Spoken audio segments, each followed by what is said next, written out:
بسم اللہ الرحمن الرحیم۔ السلام علیکم ورحمۃ اللہ وبرکاتہ۔ حضرت ابن عباس اور دیگر کئی بزرگ فرماتے ہیں کہ بنی اسرائیل میں ایک بہت مالدار بوڑھا تھا جس کے بھتیجے اس کی موت کے متمنی تھے تاکہ وہ وارث بن جائیں، لہٰذا ایک نے اسے قتل کر ڈالا اور اس کی لاش پھینک دی۔ لوگوں کو صبح پتہ چلا تو قاتل کی تلاش شروع ہوئی مگر کچھ علم نہ ہو سکا۔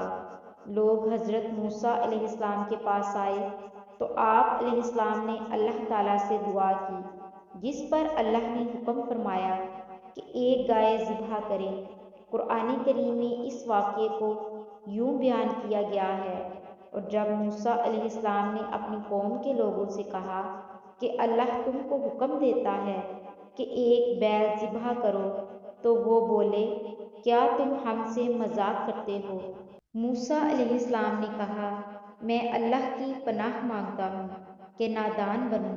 انہوں نے کہا، اپنے پروردگار سے پوچھ کر بتائیں کہ وہ بیل کس طرح کا ہو۔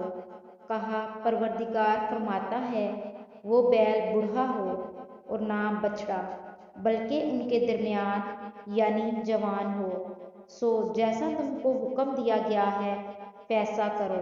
انہوں نے کہا، اپنے پروردگار سے پوچھ کر بتائیے کہ اس کا رنگ کیسا ہو۔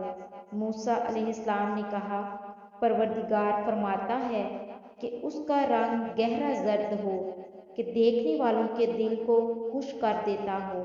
انہوں نے کہا، پروردگار سے پھر درخواست کیجیے کہ ہم کو بتا دے کہ وہ اور کس کس طرح کا ہو، کیونکہ بہت سے بیل ہمیں ایک دوسرے کے مشابہ معلوم ہوتے ہیں، پھر اللہ نے چاہا تو ہمیں ٹھیک بات معلوم ہو جائے گی۔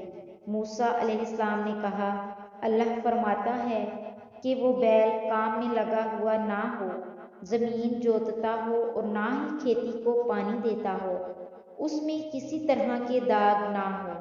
غرض بڑی مشکل سے انہوں نے اس بیل کو ذبح کیا تو ہم نے کہا، اس بیل کا کوئی سا ٹکڑا مقتول کو مارو۔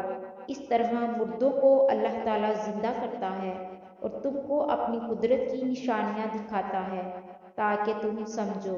اللہ کے حکم کے مطابق گائے کے گوشت کا حصہ مقتول کے جسم سے ملایا گیا تو وہ زندہ ہو کر کھڑا ہو گیا، اس کی رگوں سے خون بہہ رہا تھا۔ پھر حضرت موسیٰ علیہ السلام نے اس سے سوال کیا کہ تجھے کس نے قتل کیا؟ اس نے جواب دیا، مجھے فلاں بھتیجے نے قتل کیا۔ یہ کہہ کر وہ مر گیا اور جیسا تھا ویسا ہی ہو گیا۔